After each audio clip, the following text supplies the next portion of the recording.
మీ అందమైన ప్రయాణం ప్రారంభించండి. 49 మీ తల్లిదండ్రులు కావాలనే కలలను సాకారం చేయడానికి సహాయపడుతుంది.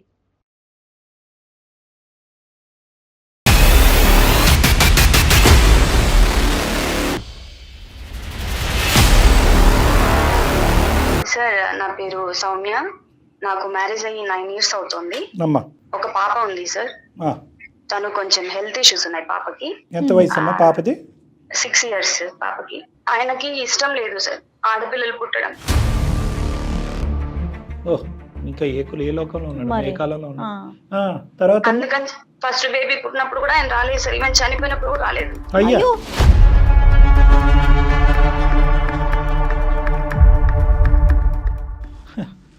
విచిత్ర విడ్డూరం. మా అత్తగారి వాళ్ళ సపోర్ట్ కూడా లేదు సార్ నాకు. వాళ్ళు ఎక్కడ ఉంటారండి? వాళ్ళ ఊర్లో ఉంటారు. జస్ట్ నా పేరెంట్స్ మాత్రమే నాకు సపోర్ట్ చేశారు ఆ టైంలో కూడా.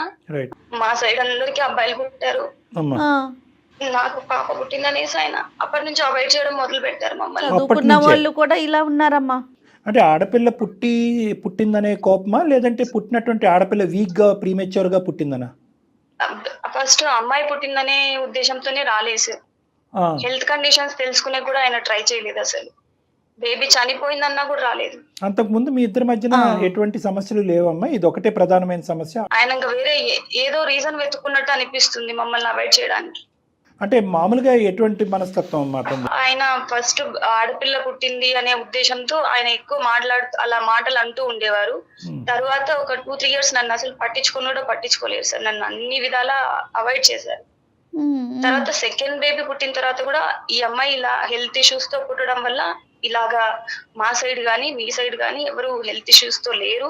అందరూ అబ్బాయిలే పుట్టారు మా సైడ్. అందరికి ఆడపిల్ల పుట్టిందంటే మీ సైడ్ లేరు, మా సైడ్ లేరు అంటే ఈ బేబీస్ ఎవరు బేబీస్ అన్నట్టు మాట్లాడతారు సార్. అయ్యో రామా, అలా అంటున్నాడా?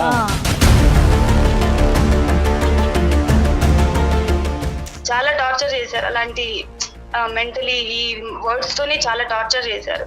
సో నాకు తెలియక అడుగుతానమ్మా, ఒకసారి ఆడపిల్ల పుట్టింది, మొదట ఆడపిల్ల చనిపోయింది, హాస్పిటల్ కూడా రాలేదు, తర్వాత మీరిద్దరు రిలేషన్షిప్ నార్మల్ గానే కంటిన్యూ అయిందా? ఫస్ట్ బేబీ అలా అయిపోయిన తర్వాత నన్ను కంప్లీట్ గా అవాయిడ్ చేస్తూ వచ్చారు సార్. ఒక 2 years వరకు కూడా ఒకే ఇంట్లో ఇలాగనే ఉంది సార్. రావడం, గొడవలు పడడం, వెళ్ళిపోవడం.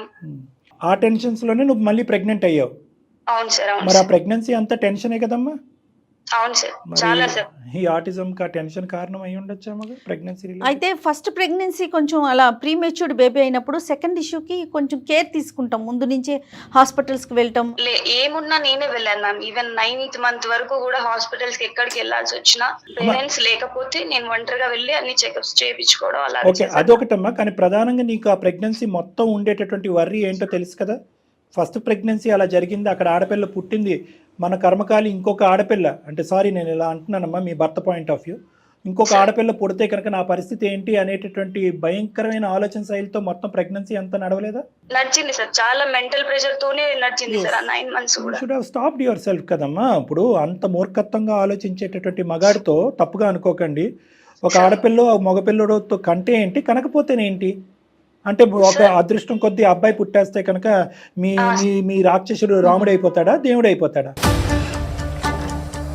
ఎవరైనా కూడా నిలబెట్టుకోవాలని చూస్తారు కదండి సార్ ఫ్యామిలీస్. అదే అతనిలో ఏదో మార్పు వస్తుందేమో, సెకండ్ ఇష్యూ అంతా బాగుంటే అని అనుకున్నారు. అది టాస్ కదమ్మా, అది హెడ్ అండ్ టైల్స్ కదా టాస్.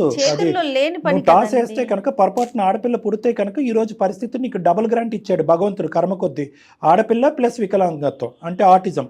ఇంకా మహామనుడు ఇంకా మామూలుగా రెచ్చిపోతాడు. ఇప్పుడు ఏమంటాడు? ఈ మధ్య తెలిసిన విషయాలు ఏంటంటే సార్, ఆయనకి ఎక్స్ట్రా మ్యారిటల్ అఫైర్స్ ఉన్నాయి బయట. అది దొంగ. ఫస్ట్ అసలు రీజన్ అది. అక్కడ వేషాలు వేస్తూ ఇక్కడ నాటకాలు ఆడుతున్నాడు.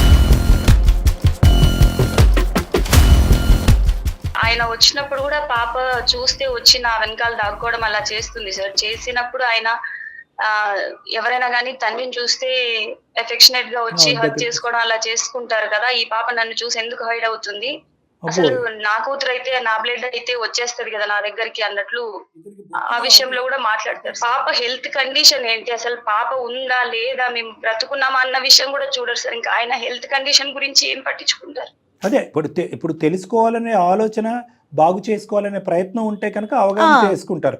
నాకేమీ అక్కర్లేదు, పుట్టింది ఇలా పుట్టింది కాబట్టి ఎలా పుట్టింది, ఎలా నిన్ను వదులుచుకోవాలి, అక్కడ ఎక్స్ట్రా మ్యారిటల్ రిలేషన్షిప్ని ఎలా కాపాడుకోవాలనే ప్రయత్నంలోనే అతను ఉన్నట్టున్నాడు. అవును సార్, అవును సార్. అసలు ఆ పిల్లలకి రికగ్నైజేషన్ అనేది ఉండదా డాక్టర్ గారు? అంటే ఇంటర్నల్ రికగ్నిషన్ అనేది ఉంటుంది మేడం. ఆటిజం అంటే అమ్మ అని తెలుసు, ఆహా. కానీ అమ్మని ఎలా సంబోధించాలి, అమ్మ రియాక్ట్ అవుతే నేను ఎలా రియాక్ట్ అవ్వాలి అనే ఇమోషనల్ బాండ్ అనేటటువంటిది అక్కడ దురదృష్టం కొద్దీ ఉండదనమాట. అమ్మని హగ్ చేసుకోవటం, అమ్మ పిలవగానే కళ్ళల్లోకి చూడటం, ఆ చిన్న చిరునవ్వు ఇవ్వటం, ఆ బోసి నవ్వు అంటారు చూడండి, ఆ నవ్వు ఇవ్వటం, ఇలాంటివి ఉండవు అనమాట. అది అమ్మతో ఉండదు, నాన్నతో ఉండదు, అక్కతో ఉండదు, అమ్మమ్మతో ఉండదు, ఎవరితోనే ఉండదు. వీళ్ళు చేసినటువంటి ప్రాబ్లంలో ఏంటంటేనమ్మా, వీళ్ళిద్దరే జత అవ్వలేదు, వీళ్ళిద్దరి మధ్యనే సఖ్యత లేదు. పాప ఎందుకు ఇలా ప్రవర్తిస్తుందని ఎవరు ఐడెంటిఫై చేయలేదు. అతను నా బిడ్డ కాదు అన్నట్టు అతను మాట్లాడటం, లేదు నా బిడ్డే అన్నట్టు నేను ఎలా ప్రూవ్ చేయాలనేది ఈవిడ తాపత్రయపట్టం అనేటటువంటి దాంట్లోనే లీనమయ్యారు. కానీ ఇది ఆటిజమా, దీనికి ఒక టైం ఫ్రేమ్ ఉంటుందా, ఈ టైం ఫ్రేమ్లో ఎటువంటి థెరపీస్ ఇవ్వాలి అనేటటువంటి అవగాహన ఆలోచన వీళ్ళిద్దరికి లేదనిపించింది. గోల్డెన్ పీరియడ్, ఆ 2.5-3 years గోల్డెన్ పీరియడ్ మిస్ అయ్యారు. అంటే బ్రెయిన్లో ఉండేటటువంటి కొన్ని రెసెప్టర్స్, నర్వ్స్ కొంత టైం వరకే అవకాశం ఇస్తాయి, యూజువల్గా 4.5-5 సంవత్సరాల వరకు. ఆ తర్వాత ఇవ్వదా అంటే కనుక ఇస్తాయి, కానీ ఈ 5 సంవత్సరాలు 4.5 సంవత్సరాల లోపల ఉండే ఫలితము 4.5 సంవత్సరాల తర్వాత ఉండదన్నమాట. నీ స్టోరీ భవిష్యత్తులో ఆడపిల్ల భవిష్యత్తు ఏంటి అనేటటువంటిది చాలా బాధాకరంగా అనిపిస్తుందమ్మా, చాలా జాలేస్తుంది. పాప పొజిషన్లో ఏమన్నా బెటర్మెంట్ ఉందా సౌమ్య? లేదు సార్, నేను మా మినిమం ఎక్స్పెన్సెస్ కోసం ఒక స్కూల్లో వర్క్ చేస్తున్నాను సార్. ఇతను ఎక్కడున్నాడమ్మా? ఆయన కాంటాక్ట్ లో కూడా లేరు సార్ ప్రెసెంట్ అయితే నాతో. ఇంటికి కూడా రావట్లే అట్లయితే? లేదు సార్. మరి ఎందుకు ఊరుకున్నావమ్మా? ఏమైనా కేసు ఫైల్ చేయలేకపోయావు, లేదంటే పెద్దలు నిలవాలి చేయలేకపోయావా? నేను డివోర్స్ తీసుకోవాలనుకుంటే కూడా ఆయన నా క్యారెక్టర్ ని బ్యాడ్ చేస్తున్నారు సార్.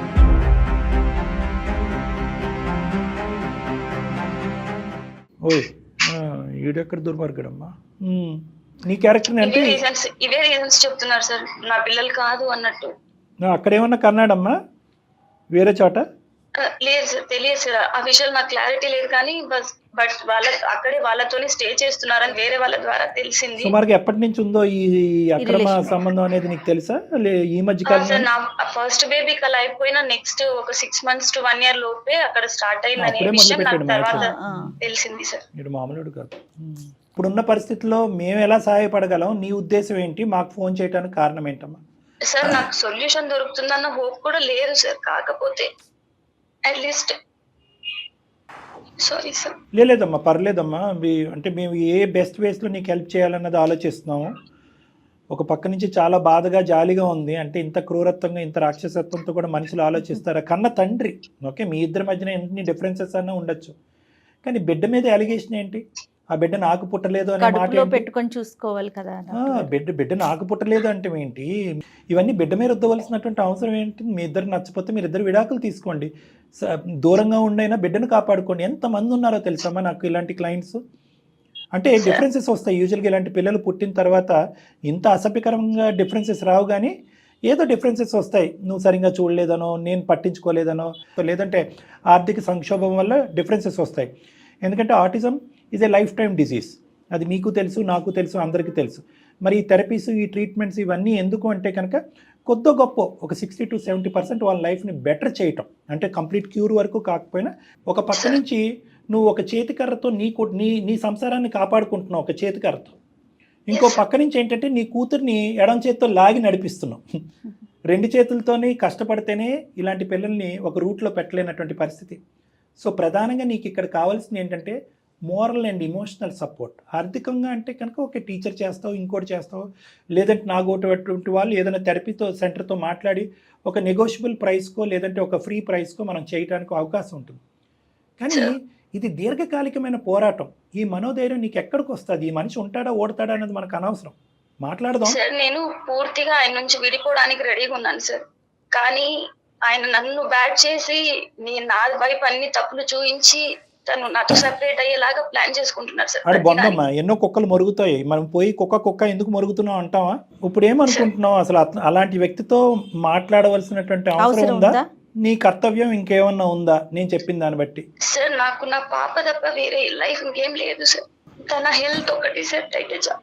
దానికి 100% మా సపోర్ట్ ఉంటుందమ్మా, 100% అది కాకుండా ఈ మనిషి యొక్క ఉచ్చులోంచి నువ్వు ఎలా బయటకు వస్తావు? ఒకసారి ఏమో వచ్చి అక్రమ సంబంధం అంటావు, ఇంకోసారి ఏమో వచ్చి నన్ను బ్యాడ్ చేస్తున్నాడు అంటావు.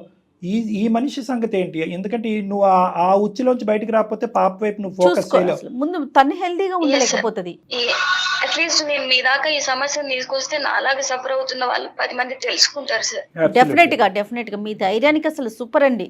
ఆ మచ్చ అనేది భలే బాధ అనిపిస్తూ ఉంటుంది. పాపం దానిలోంచి ఆవిడ బయటకు రాలేకపోతుంది. ఏం చేద్దాం సౌమ్య చెప్పండి. సార్ యాక్చువల్ గా నాకు ఎటువైపు నుంచి సపోర్ట్ లేదు సార్. నా అత్తమామల నుంచి కానీ, నా పేరెంట్స్ నుంచి కానీ, హస్బెండ్ నుంచి కానీ ఎటువంటి సపోర్ట్ లేదన్న విషయం నాకు అర్థమైపోయింది సార్. ఇలా హెల్త్ బాగాలేని పాపతో నేను జీవితాంతం ఉండాల్సి వస్తుందని కూడా అర్థమైంది. ఒక టైంలో తనని చంపేసి నేను కూడా చనిపోవాలనుకున్నాను సార్. ఏంటమ్మా ఆ? నువ్వు ఎవరు సపోర్ట్ అని అనుకుంటున్నావు? ఆ బిడ్డ రేపొద్దున నా సపోర్ట్ ఎవరు అని అడుగుతుంది. అలాంటిది బిడ్డని తల్లిని అందరూ చనిపోయి ఏం సాధిస్తారమ్మా? ఇక్కడ కూర్చుని నేను మాట్లాడటం చాలా ఈజీ ఏమో అనిపిస్తుందేమో కానీ నీకేం తక్కువ అమ్మా? నీకు చదువు ఉంది, నీ కాళ్ళ మీద నువ్వు నిలబడేటటువంటి కెపాసిటీ నీకు ఉంది, నీ పిల్లల్ని బాగు చేసుకునేటటువంటి స్థాయి ఉంది నీకు. ఎందుకంత డీలా పడిపోతారు? ఈరోజు నిజంగా బిడ్డ అలా ఉందని చనిపోయేటటువంటి ఆలోచన, లేదంటే నీ భర్త అలా ప్రవర్తిస్తున్నాడని చనిపోయే ఆలోచన? అన్ని విధాలా సార్. నేను ఇప్పటిదాకా సఫర్ అయిన అన్ని విషయాలు ఒకటని కాదు. ఇంకా అందుకే సార్ నేను చివరి ప్రయత్నంగా మ్యామ్కి మెయిల్ చేయాల్సి వచ్చింది. వద్దమ్మా, దయచేసి చివరి ప్రయత్నము, సూసైడు ఇలాంటి మాటలు దయచేసి మాట్లాడొద్దమ్మా. ఎందుకంటే నీకోటి తల్లిదండ్రులు ప్రధానంగా అర్థం చేసుకోవాల్సినటువంటిది ఏంటంటే, ఆటిజం ఒక 20 సంవత్సరాల క్రితం ఎలా ఉందో అలా లేదు ఈరోజు. ఇప్పుడు ఆ మనిషితో మాట్లాడాలా మనం? నిజంగా అవసరం ఉందా? మీరు ఒకసారి మాట్లాడండి సార్. నా పరిస్థితి మీకు ఇంకా పూర్తిగా అర్థమవుతుంది. అమ్మ, ఇక్కడ మాట్లాడేటటువంటిది కలుపుతామా లేదా అనేటటువంటి ఉద్దేశంతో కాదు. అసలు ఇలాంటి మగాళ్ళు, ఇలాంటి మనుషులు కూడా ఉంటారు అనేటటువంటిది మీలాంటి వాళ్ళకి సమాజంలో అందరికీ తెలియాలనే ఒక ఉద్దేశం. రెండోది ఏంటంటే కనుక, ఒకప్పుడు ఇలాంటి మగాళ్ళు ఎవరికైనా తగులుకుంటే కనుక, ఈ ఇష్యూలో మగాళ్ళు వేరే చోట్ల ఆడవాళ్ళకు కూడా అయ్యి ఉండొచ్చు, మనకు తెలీదు. మీ ప్రయారిటీస్ అనేటటువంటిది ఏంటి అనేది మీరు అర్థం చేసుకుని జీవితంలో ముందుకెళ్ళిపోండి. చచ్చిపోవటం అనేది, సూసైడ్ చేసుకోవటం అనేటటువంటి ఇటువంటి వాటికి పరిష్కారం కాదు అని సౌమ్య ద్వారా ప్రపంచానికి వినిపించడం గురించే ఈ కార్యక్రమం అన్నట్టుగా నువ్వు అనుకోవాలమ్మా.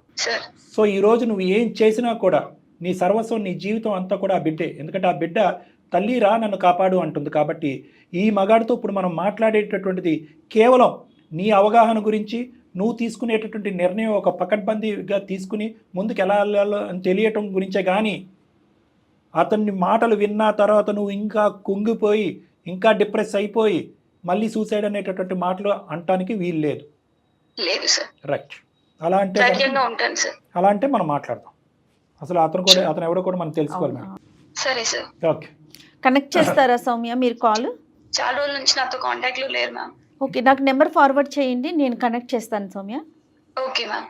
సౌమ్య నువ్వు లైన్లో ఉండమ్మా, ఒకసారి మీ హస్బెండ్కి నేను కాల్ చేస్తాను. దినేష్ కదా పేరు? అవును మ్యామ్. ఓకే. హలో దినేష్ గారండి? హలో దినేష్ గారండి, నమస్తే అండి. అవునండి, ఎవరండి? నేను జయానండి, అందమైన జీవితం ప్రోగ్రామ్ నుంచి, సుమన్ టీవీ నుంచి కాల్ చేస్తున్నాను. చెప్పండి మేడం. మీతో మాట్లాడొచ్చండి? ఒక 5 నిమిషాలు టైం ఇవ్వగలుగుతారా మాకు? పర్లేదు మేడం, చెప్పండి మేడం. రైట్. నాతో పాటు డాక్టర్ కళ్యాణ్ చక్రవర్తి గారు కూడా ఉన్నారండి. దినేష్ గారు నమస్తే అండి. ఇంకో సమయం సందర్భంలో ఇంకో చోట అయితే కనుక ఇంకా మంచిగా మాట్లాడుకుని ఉండేవాళ్ళమేమో. కానీ దురదృష్టం కొద్దీ ఈరోజు మా దగ్గరికి ఒక కంప్లైంట్ వచ్చిందండి. ఆ కంప్లైంట్కి రెస్పాన్సే మీకు కాలు.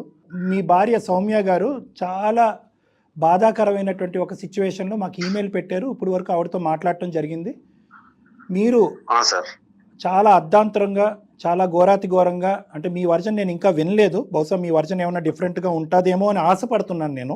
బహుశా ఏమైనా చిన్నపాటి లోపాలు ఉంటే కనుక, భార్యాభర్తలు మిమ్మల్ని కలిపేదానికి ఏమైనా అవకాశం ఉంటే కనుక భగవంతుడికి 100,000 వందనాలు నేను సమర్పించుకుంటాను. కానీ ఇక్కడ ఏంటంటే, మీ ఆ భార్య గారు చెప్పినటువంటిది ఏంటంటే, మీకు 2 బిడ్డలు కన్నారు పెళ్ళయిన తర్వాత. అందులో మొదట ఆడపిల్ల దురదృష్టం కొద్దీ 2 వారాలకే చనిపోయింది. ఆడపిల్ల పుట్టింది అనేటటువంటి విపరీతమైన నిరాశ నిస్పృహతో ఉన్న మీరు, ఆడపిల్ల చనిపోయినప్పుడు హాస్పిటల్కి కూడా రానటువంటి, బాడీని కూడా చూడకూడదు ఉన్నటువంటి పరిస్థితి ఏర్పడింది.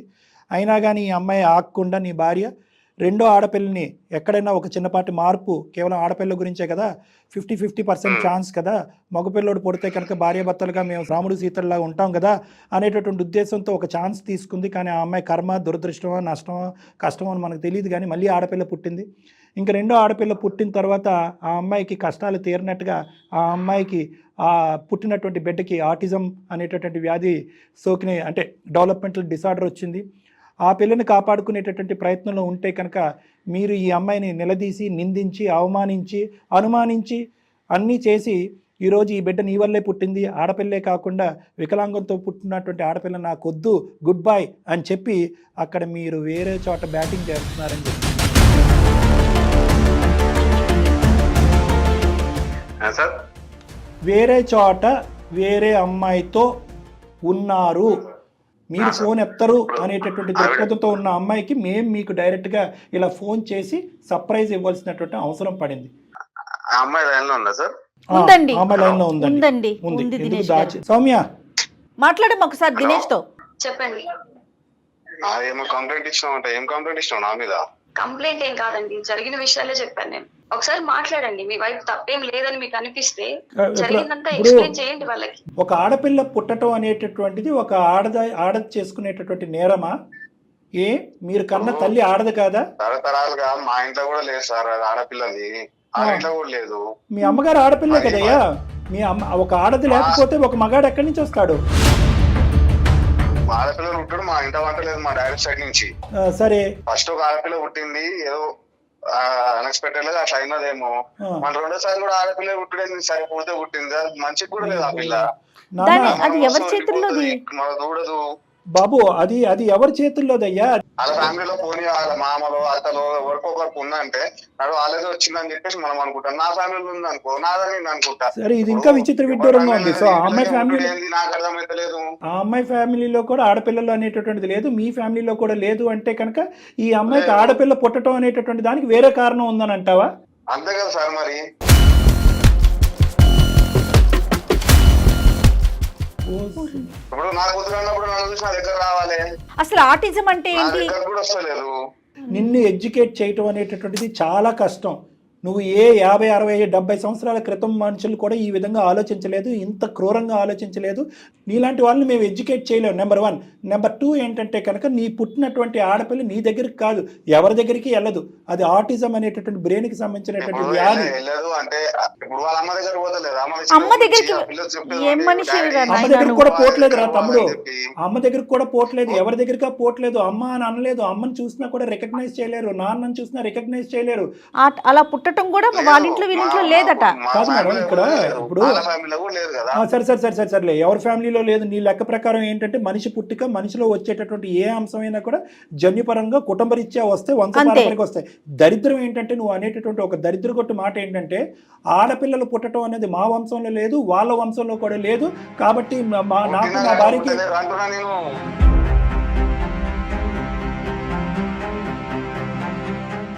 ఇప్పుడు ఈ అమ్మాయి పుట్టిక నీకు నీ భార్య వల్లే పుట్టిందా, లేదంటే వేరే కారణం ఏదైనా ఉందంటావా? అదే ఉందని చెప్పేసి కదా సార్ పక్కకు వచ్చింది. మరి నీకు మామూలు పిచ్చి లేదు. పిచ్చి అంటే కనుక పిచ్చి వాళ్ళందరూ కోప్పడి నిన్ను వచ్చి కొడతారు.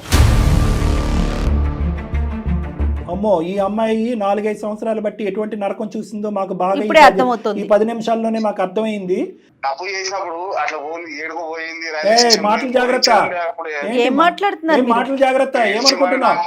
ఇది పబ్లిక్ ప్లాట్ఫామ్, ఇది పబ్లిక్ ప్లాట్ఫామ్. నీ దగ్గర ఆధారం లేకుండా లేనిపోయిన అలిగేషన్స్ వేస్తే కనుక నీ మీద కేసు పెట్టి డిఫమేషన్ చేస్తాం, పోలీస్ స్టేషన్లో ఓసలు లెక్క పెడతాం.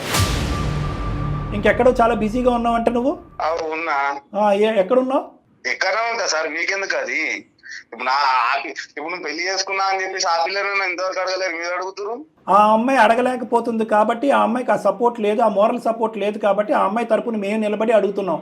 ఎందుకంటే నీలాంటి మూర్ఖుడు, నీలాంటి శాడిస్టు, నీలాంటి రాక్షసత్వ గుణాలు ఉండేటటువంటి ఒక మగాడు ఆడపిల్లలే పుట్టకూడదు భూప్రపంచం మీద అనుకునేటటువంటి నీలాంటి శాడిస్టులతో 10 నిమిషాలు కూడా మాట్లాడవలసినటువంటి అవసరం లేదు. ఇప్పుడు నువ్వు ఇది ఆధారం అడిగారు కదా, నేను ఇక్కడ సంసారం చేశా కాబట్టి హెల్దీగా మంచిగా పుట్టిండు. నా దగ్గరికి వస్తాడు వాడు భయపడేది సరే సరే బాబు, లక్షణాలు ఆ పిల్లలు లేవు. నీతో ఒక్క నిమిషం కూడా మాట్లాడటం వేస్ట్. ఎందుకంటే ఆ అమ్మాయి ఆల్రెడీ నిర్ణయం తీసుకున్న తర్వాతే మా ద్వారా మాట్లాడేటటువంటి ప్రయత్నం చేసింది. నీకు ఒక నిమిషం ఒక సమయం కేటాయించడం కూడా వేస్ట్. అతను డ్రింక్ చేసి మాట్లాడుతున్నట్టు అనిపిస్తుంది బాబు, కాన్షియస్ లో మాట్లాడుతున్నట్టు అనిపించట్లా నాకు. తాగి మాట్లాడుతున్నావు, పొగరబోతుగా మాట్లాడుతున్నావు, ఎలా మాట్లాడినా బహుశా తాగిన వాళ్ళు కూడా ఇంత ఘోరంగా. ఉండు ఒక్క నిమిషం దినేష్, ఇంకా మాట్లాడుతున్నా సార్. దినేష్, నీ లెక్క ప్రకారం ఏంటంటే 2 ఆడపిల్లలు పుట్టారు కాబట్టి ఆ అమ్మాయిదే తప్పు. 2 ఆడపిల్ల వికలాంగత్వంతో ఆటిజంతో పుట్టింది కాబట్టి ఆ అమ్మాయిదే తప్పు. మీ వైపు ఆ అమ్మాయి వైపు ఎక్కడ ఆడపిల్లలు లేరు కాబట్టి ఇక్కడ ఆడపిల్ల పుట్టింది అంటే కనుక నీ భార్య వేరే వాడితో సంసారం చేసి ఆడపిల్లని కన్నది కాబట్టి నువ్వు పోయి వేరే అమ్మాయితో సంసారం చేసి అక్కడ ఒక మగపిల్లోడిని కన్ని ఇది వంశపారంపర్యంగా వచ్చింది కాదు, నాకు మగపిల్లోడే పుట్టే హక్కు ఉంది కాబట్టి ఇంకా నీ ఆలోచన అనుమానం నీ భార్య మీద పెంచుకున్నావు కదా. నువ్వు కన్నటువంటి ఆడపిల్ల మా లెక్క ప్రకారం ఎంత దూరం అన్నా పోతాము, ఆ ఆడపిల్ల నీ బిడ్డే అని ప్రూవ్ చేయడానికి లీగల్ గా పోతాము. పోలీసులు అన్ని మాట్లాడతాం, మేము వచ్చి మాట్లాడడం కానీ నువ్వే వచ్చి మా దగ్గర మాట్లాడే పరిస్థితి వస్తుంది. కానీ కాన్షియస్ లో లేడు ముందు. Hello పెట్టేశాడండి phone. హలో, అతను మాట కూడా ఏదో డ్రింక్ చేసి మాట్లాడినట్టు మూర్ఖత్వం కూడా అనిపించట్లా నాకు. ఎంత తాగుబోతైనా కూడా భార్యను అయితే కనుక వేలెత్తి చూపెడతాడు కానీ బిడ్డను మాత్రం ఎంత అసహ్యకరంగా మాట్లాడలేదు. ఆడపిల్ల పుట్టుకే తప్పుడు పుట్టుక అనేటటువంటి విధంగా మాట్లాడేటటువంటి వారు బహుశా నేను ఎంత తాగిన వ్యక్తిని కూడా నేను చూడలేదు. ఇదేంటంటే ఒక విధమైనటువంటి అహంకారం, పెంపక లోపం. అంటే చిన్నప్పటి నుంచి పుట్టి పెరిగినటువంటి వాతావరణంలో ఆడపుట్టుకు మాత్రం పుట్టకూడదు, ఆడపుట్టుకు మాట్లాడింది అని చెప్పి ఇప్పటికీ కూడా ఆడవాళ్ళని కాలుతో తొక్కేసి అణిచివేసేటటువంటి ఒక కుటుంబంలో బహుశా సమాజంలో ఉన్నట్టున్నాడు. ఆ మాటలు బాగా అతను చెవిని పడి ఉంటాయి. ఇది నెంబర్ 1. నెంబర్ 2 ఏంటంటే అతను ఒక బ్యాటింగ్ అమ్మ వింటున్నావా? ఎవరు? సౌమ్య. గొప్ప రుచి చూపెట్టావమ్మా. ఇంత గొప్పగా ఈ విధంగా ఆలోచించేటటువంటి వ్యక్తిని ఎప్పుడు మేము కని విని ఎరిగిన రీతిలో మాకే షాకింగ్ ఇచ్చావు. అసలు మేము అతనికి ఫోన్ చేసి బహుశా స్టార్టింగ్లో అతనితో మాట్లాడినప్పుడు పర్లేదు మెత్తగానే మాట్లాడుతున్నాడు, యాక్సెప్ట్ చేస్తాడని అనిపించింది. కానీ ఎప్పుడైతే కనుక మనం ఆడ పుట్టడం అనేటటువంటిది మగాడి వల్ల ఆడదాని వల్ల కాదు, ఇద్దరి వల్ల అనేటటువంటిది ఎప్పుడైతే కనుక ఒక birth of A baby girl అనేటటువంటి దాని మీద మనం సైంటిఫిక్గా రీజన్స్ ప్రొవైడ్ చేయడానికి ప్రయత్నం చేసామో అతను చాలా డిఫెన్సివ్ అయిపోయాడు, అగ్రెసివ్ అయిపోయాడు. ఎందుకు అంటే కనుక అతనికి ప్లాన్ బి అనేది ఉంది. ఎప్పుడైతే కనుక నువ్వు ఎక్కడికి పోయావురా, నువ్వు ఎవరితో నువ్వేం చేస్తున్నావు, అక్కడ నీకు అనే హక్కు ఎవరు ఇచ్చింది, ఇటువైపు ఒక 100 మంది కుటుంబ సభ్యులు అటువైపు 100 మంది కుటుంబ సభ్యులు తీసుకొచ్చి నేను నిలదీస్తాం, ఉతుకుతాం అనే మాట ఎక్కడ వస్తుందో అనేటటువంటి ఉద్దేశంతో నీ క్యారెక్టర్ అసాసినేట్ చేయడానికి ట్రై చేస్తున్నాడమ్మా. నీకు మాకు చూసేటటువంటి లక్షలాది మంది ప్రేక్షకులకి అందరికీ ఈరోజు క్లియర్ కట్గా అర్థమయ్యినటువంటిది ఏంటి అంటే కనుక నువ్వు బంగారం. నీ బ్యాడ్ లక్, నీ దురదృష్టం ఏ మగాడి చేతిలో అయితే చిక్కుకోకూడదో ఆ మగాడి చేతిలో జీవితాన్ని సర్వనాశనం చేసుకున్నావు. నువ్వు వాడితో ఒక బిడ్డను కూడా కన్నావు, ఆఖరికి ఆ బిడ్డ కూడా వాడి బిడ్డ కాడదు అనేటటువంటి రాక్షస గుణాలను ఇప్పటికైనా నువ్వు బయటపడమ్మా. నీకు కావాల్సినటువంటి పూర్తి సపోర్ట్ 210% లీగల్ సపోర్ట్ కూడా ప్రొవైడ్ చేయాలి. 100% ఎందుకంటే అతను తాట తీయాలి, అతను ఊసలు లెక్క పెట్టించాలి, కేసులు బుక్ చేయాలి, సరైనటువంటి అడ్వకేట్ యొక్క సహాయ సహకారాలు మనం తీసుకుందాం. నీ బిడ్డకు కావాల్సినటువంటి మెడికల్ అండ్ థెరపీ పరమైనటువంటి హెల్ప్ నేను ప్రొవైడ్ చేస్తాను. నీకు కావాల్సినటువంటి moral and emotional support counselling ద్వారా నీకు ఇస్తాను. నీకు ఏదైనా జాబ్ ఇచ్చేటటువంటి ప్రయత్నం కూడా చేస్తారు. ఇన్ని విధాలుగా సుమన్ టీవీ నీకు సహకరించడానికి డెఫినెట్గా పూర్తి సహాయ సహకారాలు అందిస్తామండి మేము. అర్థమైందమ్మా? చచ్చిపోవటం దీని పరిష్కారం కాదు. ఏదైతే 2 కొమ్ములు వచ్చినట్టు మాట్లాడుతున్నాడో ఆ 2 కొమ్ములు కాదు కదా, ఆ 2 చెవులు, ఆ 4 కూడా కట్ చేసేటటువంటి విధంగా అతనికి సరైనటువంటి శిక్ష పడేలాగా చూద్దాం. Thank you sir, thank you so much. Right Soumya, ధైర్యంగా ఉండండి సార్. మీ ఇద్దరి సార్ మాటలు, మ్యామ్ మాటలు విన్నాక నాకు మరో కొత్త జీవితం ఉంటుందని ఆశ కలుగుతుంది sir. Thank you so much sir. Soumya, మీరు ఎక్కడుంటారండి? హైదరాబాద్ మ్యామ్. ఓకే, మీకు ఎలాంటి హెల్ప్ కావాలి, నెక్స్ట్ స్టెప్ మీరు ఏం చేయాలి, అవన్నీ కూడా మనం కులంకషంగా మాట్లాడుకోవడానికి ఒక అవకాశం రేపు ఒకసారి ఆఫీస్కి రండి. తప్పకుండా. ఓకే సౌమ్య, ధైర్యంగా. సౌమ్య, ఆల్ ద బెస్ట్ అమ్మా. Thank you sir. Good luck. Bad మాటలు రావట్లేదు కళ్యాణ్ గారు. అంటే 2 థింగ్స్ అమ్మా. అసలు ఇన్ని అలిగేషన్స్ చేసుకుని ఒక ఆడపిల్ల ఇంతెందుకు భరించింది, అంత మూర్ఖత్వంగా ఒక మగాడు మాట్లాడగలడా, ఒక మనిషి మాట్లాడగలడా అనేటటువంటిది రెండోది. అంటే ఎట్లా ఆలోచిస్తారంటే కళ్యాణ్ గారు, ఒక బ్యాడ్ ఇష్యూ జరిగిపోయింది, సరే నెక్స్ట్ దానికైనా సెట్ అవుతాడేమో, నెక్స్ట్ అయినా కొంచెం నా లైఫ్ ముందుకు వెళ్తుందేమో, ఏదో పడుతున్నాను, ఇటువైపు సపోర్ట్ సిస్టమ్ లేకపోయేసరికి ఆటోమేటిక్గా ఆడపిల్లలు అట్లా ఆలోచించేస్తారండి. Correct madam. మన కాళ్ళ మీద మనం నిలబడాలి, పోతే పోయాడు అని అదేమో ఎక్స్ట్రీమ్లో చూస్తున్నాము, ఇదేమో ఇట్లా చూస్తూ ఉన్నాము. డెఫినెట్గా ఈ అమ్మాయికి మాత్రం పూర్తి సపోర్ట్ చేద్దాం కళ్యాణ్ గారు, మీ వంతు సహాయం కూడా Sure. తప్పకుండా మేడం. నమస్తే. నమస్తే జగన్. వేరికోస్ వెయిన్స్ కి సరైన చికిత్స కోసం సంప్రదించండి ఎవిస్ హాస్పిటల్.